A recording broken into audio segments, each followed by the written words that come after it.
de memória boa, devem se lembrar do que nós vimos domingo passado. Certo? Não vou perguntar para não constranger ninguém, mas eu tenho certeza que vocês se lembram. Aliás, eu acho até que vocês lembram de todas as outras. Como eu sei que vocês lembram, não vou constranger ninguém, eu mesmo vou dizer, para fazer referência e situar os irmãos. Nós vimos sobre que na casa do pai há 2 filhos. Lembram? Sim.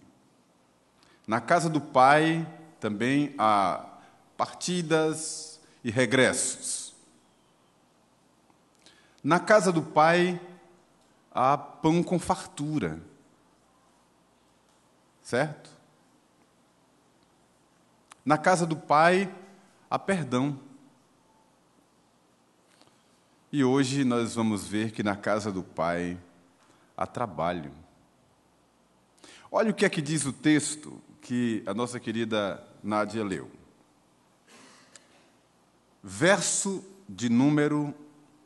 Primeiramente o verso de número 17 e depois o verso 19. Então, caindo em si, disse, fazendo uma referência à casa do pai: quantos trabalhadores de meu pai têm pão com fartura, e eu aqui morro de fome. Verso 19. Já não sou digno de ser chamado teu filho, trata-me como um dos teus trabalhadores. Pelo menos na narrativa, a ideia fica clara de que havia muitos trabalhadores na casa do pai. É uma parábola. Jesus, que criou essa parábola, essa história, para ilustrar uma verdade espiritual, naturalmente, ele escolheu as palavras. Não foi uma história que ele inventou na hora, precipitadamente. O que está aqui faz sentido. Tem algo a nos ensinar. E na casa do pai há muitos trabalhadores, não apenas um. São muitos trabalhadores, o que implica também que há serviço, há trabalho a se fazer.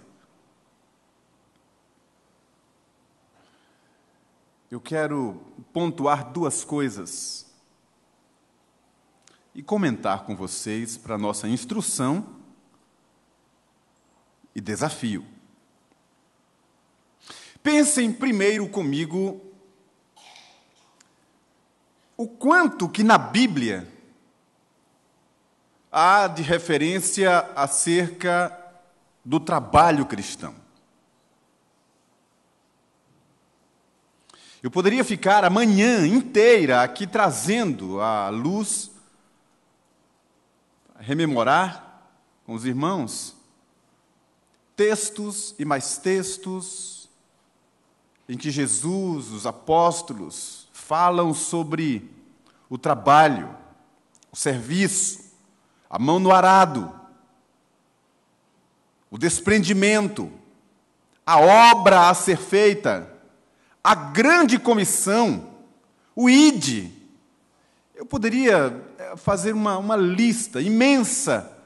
É só o que nós vamos encontrar. Jesus veio, nos resgatou e nos comissionou a fazer a sua obra. Eu sei que você não tem dúvida disso. Está recheado o Novo Testamento dessa abordagem. E desde então, a Igreja do Senhor, desde Atos capítulo 2, em que o Espírito Santo veio, desceu, visitou a igreja, habitou o crente.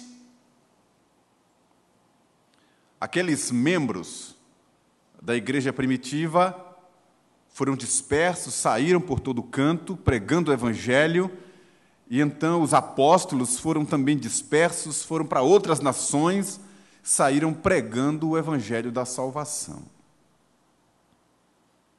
Evangelho este que chegou até nós, gentios, veio para a América, América do Norte, América do Sul, e chegou até nós aqui no Brasil, aqui na Bahia, e vai crescendo, se expandindo, os interiores, pelo mundo inteiro. Esse é o ID do Senhor. Então, em primeiro lugar, veja o foco que quero tocar. Olhe para a missão que Jesus entregou à igreja há pouco mais de 2000 anos. Olhe para as missões mundiais no mundo inteiro. Irmãos e irmãs, inflamados pela paixão missionária, já há tantos séculos, têm levado o Evangelho a nações que nunca tinham ouvido falar de Jesus Cristo.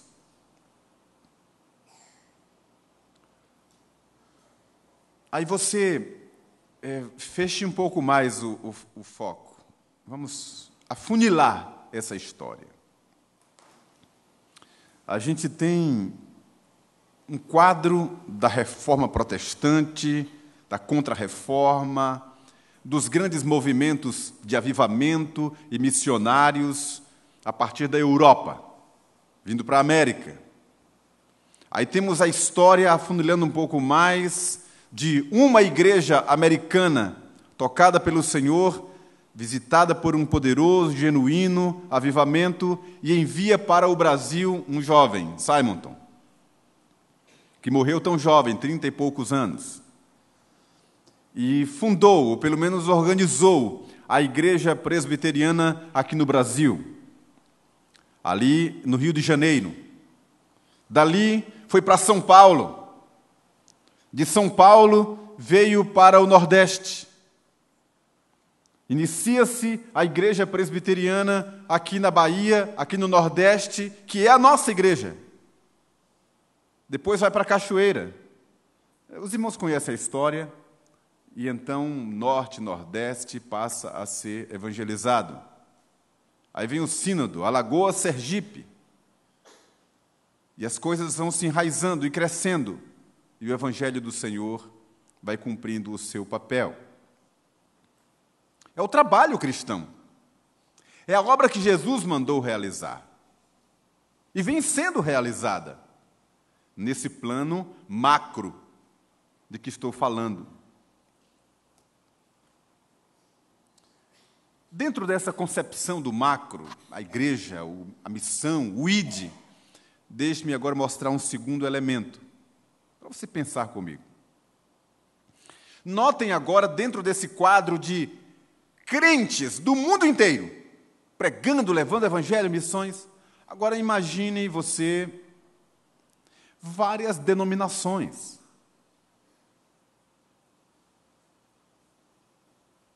Até concepções teológicas. Irmãos que nasceram, foram formados, formatados dentro de um panorama mais, como são chamados, mais avivados. Outros mais conservadores. Uns mais ligados a um vetor evangelístico. Toda a dinâmica da igreja ou da denominação se move em torno do evangelismo. Uma outra denominação, mais voltado ao ensino, à doutrina, ao treinamento, ao discipulado, e todos servindo a Cristo. E você abre um leque imenso de características de irmãos e irmãs com perfis diferentes, com dinâmicas diferentes, mas servindo ao mesmo Cristo, no mundo inteiro. E dentro desse aspecto das diferenças, você encontra, por exemplo, uma nação inteira com uma construção emocional, psicológica, um perfil, uma personalidade mais centrada, mais, digamos, mais contida, mais cerebral, mais dogmática. Vou colocar os irmãos, só como um exemplo, os alemães, que são também nossos pais espirituais. Escoceses, ingleses, Reino Unido, o berço do protestantismo. Aí você vai para a Coreia, orientais, contidos, sérios, determinados, como fruto da cultura deles. E o evangelho ali, prosperou aos borbotões, muito crente, muita gente, muitas igrejas imensas, fazendo um trabalho dentro do campo do discipulado, que é a ênfase ministerial daquele povo como um todo. Aí você olha para a África, irmãos nossos, que receberam a Cristo Jesus como Senhor e Salvador, e estão servindo a Cristo, pregando o Evangelho, anunciando o Evangelho, o ID chegou até eles. Só que você pega o europeu e pega o africano e você vê uma lacuna imensa que os separa. Os africanos espontâneos, expansivos. E nos cultos entre os africanos, eles usam a sua percussão, as suas danças, exageradamente, ou expressões exageradas na sua expressão cultica, não só na forma, no gestual, mas até mesmo no tempo, cultos de 2, 3, 4 horas, em que eles dançam, celebram, cultuam ao mesmo Jesus, que está aqui nessa manhã recebendo nossa adoração. Manifestações diferentes no mundo inteiro, todos cultuando e servindo ao Cristo que nos redimiu. Agora, um terceiro aspecto dentro dessa concepção do todo, do ID.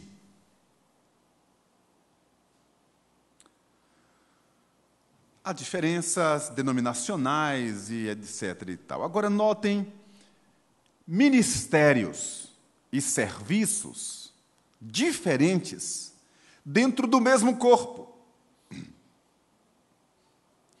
Existe o trabalho de igreja local, que todos nós conhecemos, que são instituições organizadas como a nossa, Igreja Presbiteriana da Bahia, que tem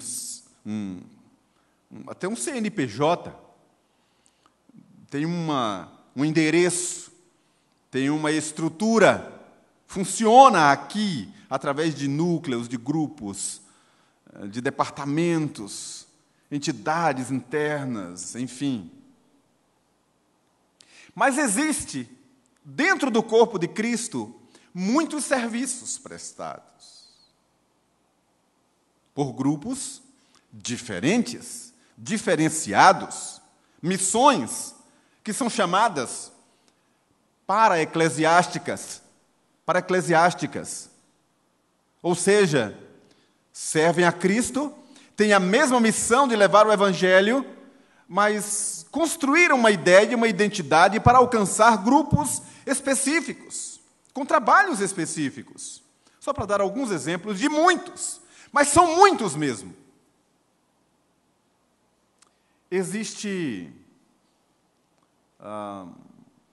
uma missão chamada Asas de Socorro. É um grupo de crentes, de irmãos queridos, que iniciaram um trabalho missionário ali em Goiânia e tomaram a ideia de, através de aeronaves, irem levar mantimentos, suprimentos, o evangelho, literatura, discipulado, prestar socorro a tribos, povos isolados, aldeias. E então, aquele povo ignorante quanto à fé e carente quanto a tantos recursos, de repente viam chegar aquela aeronave já padronizada e aterrissar ali entre eles. E eles mesmos deram o nome, Asas de Socorro. E era socorro material, mas socorro espiritual. Um grande ministério, uma grande missão para socorrer pessoas. Um outro grupo se sentiu motivado, agora é um outro exemplo, motivado, despertado para evangelizar um povo onde a igreja não foi, ou nunca tinha ido. E então criou um ministério entre pescadores, só entre aldeias de pescadores, falando a linguagem deles, com o pé no chão, entrando lá na lama para evangelizar os pescadores e ganhá-los para Cristo. Mais recentemente, faz poucos anos, um grupo se despertou para evangelizar os atletas de Cristo. E é um ambiente diferente, de um grupo diferente que tem a sua atividade no domingo, quase sempre. Meio de semana, nos dias em que a igreja está reunida. Eles não têm como ir ao culto, eles são profissionais e não têm como ir. Quem irá alcançá-los? E eu me lembro, eu era pastor numa outra cidade e havia um grupo de evangélicos em um clube da cidade, e eles me chamaram para dar uma palavra para eles antes do jogo. Eles iam se reunir, se concentrar, e eu fui. Mas eu que joguei bola por um tempo também, eu sei como que funciona isso. Fiquei desconfiado, na concentração. E não deu outra. Chegando lá, não havia ambiente, e a imprensa estava lá, e o treinador, o preparador físico, e não havia ambiente para aquilo. Eu orei por eles da sala onde eu estava mesmo, mas um grupo pensou em como alcançá-los. Então, um grupo de atletas começou a desenvolver um trabalho, uma missão para alcançar atletas para Cristo. Nos horários que eles sabem onde funciona, onde podem encontrar, onde podem se reunir. E hoje tem igrejas, muitos evangélicos entre os atletas, por causa de missões, onde a igreja não foi. Um outro exemplo, eu vou finalizar, eu não vou me demorar muito, eu sei que você já entendeu, mas vou dar mais um exemplo muito curioso. Eu não tenho o dado. Eu tinha esse dado em uma outra cidade, mas eu não me atentei, mas essa ilustração veio somente agora. Em todo o Brasil, nós temos um grupo gigantesco, ou uma nação dentro da nação brasileira, de não alcançados, que são surdos mudos. Surdos mudos. E existe uma linguagem para o surdo mudo. Existe uma grafia. Existe inclusive sotaques, peculiaridades dentro da linguagem que alcança o surdo mudo. E se você não sabe, existem escolas preparatórias, missionárias, para alcançar o surdo mudo. Igrejas que têm 1 ou 2 surdos, mudos, e tem os intérpretes. Durante o culto mesmo, o pastor pregando e a pessoa interpretando para eles, e ali aquele surdo mudo leva e traz mais alguém que ele sabe, que conhece, é amigo. Você chega no supermercado, por exemplo, existem vários ali que são empregados, e eles se comunicam.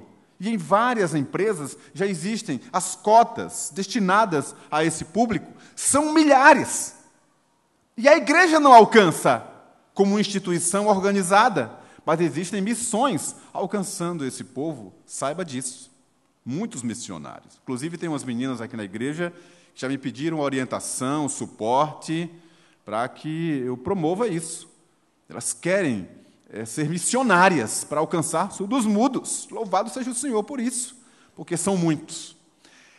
São poucos exemplos de uma gama, de um leque imenso de possibilidades de onde a igreja pode ir. E eu finalizo as ilustrações com um presbítero da nossa igreja, que tem feito um trabalho precioso já faz muitos anos. Vocês conhecem.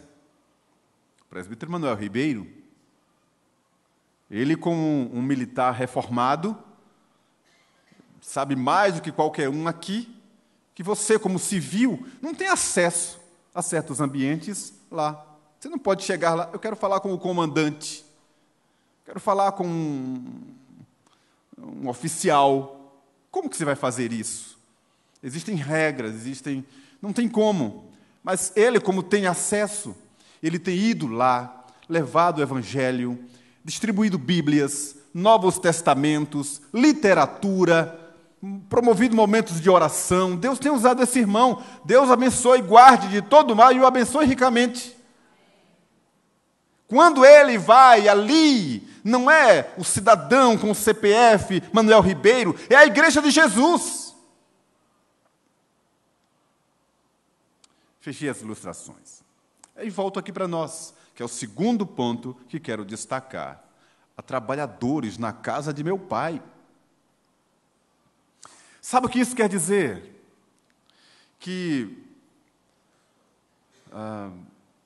Deus está esperando o nosso trabalho. Nós somos os seus trabalhadores. E foram as palavras do próprio Cristo. Disse, olha, a seara é grande, mas os trabalhadores são poucos. Rogai a Deus para que envie trabalhadores para a sua seara. Irmãos, quem são esses trabalhadores? Vocês estão olhando para um deles? E estou olhando para esses trabalhadores. E quero destacar algo muito específico para você pensar comigo nessa manhã. Por que razão você acha que Deus, pelo seu Espírito, deu dons aos homens? Aliás, dons espirituais, que é diferente de talentos naturais, que são distribuídos pela graça comum a todos os indivíduos. Além dos talentos naturais que todos nós recebemos, Deus nos deu dons espirituais para sermos seus servos, trabalhadores, ministros da sua casa. E quando digo da sua casa, não estou me referindo ao templo, mas ao serviço do Senhor. E aí, Deus tem um trabalho para mim e para você a ser realizado. E com isso, eu quero dar um detalhe para você pensar. E vou finalizar com isso.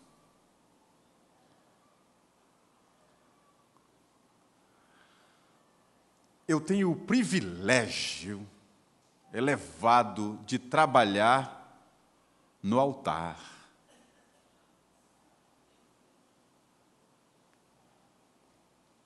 Aí você diz assim, eu tenho o meu trabalho, é um trabalho secular,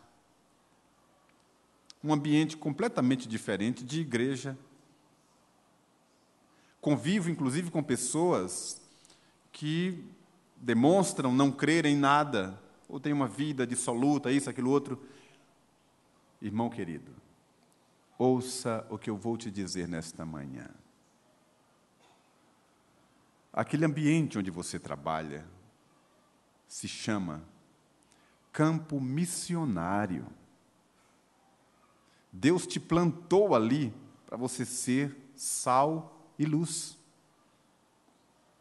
Deus requer de você trabalho, serviço, testemunho, empenho e desempenho, onde você estiver. Por que é que você acha que Deus salvou você e deixou ainda aqui? Porque Ele quer te usar para fazer a sua obra. Bendito seja o nome do Senhor. Então, na casa do Pai, há trabalho, trabalhadores. Alguém se arriscaria a dizer as 5 mensagens que eu já preguei? Eu vou ajudar vocês, vamos lá para a gente gravar. Na casa do Pai há 2 filhos. Olhem para os gestos que vocês vão matar a charada, né? Na casa do Pai há desvios e regressos. Na casa do Pai há pão com fartura. Na casa do Pai há perdão. Na casa do Pai há trabalho. Vocês estão de parabéns, viu? Que Deus os abençoe e guarde o seu povo em nome do Senhor Jesus.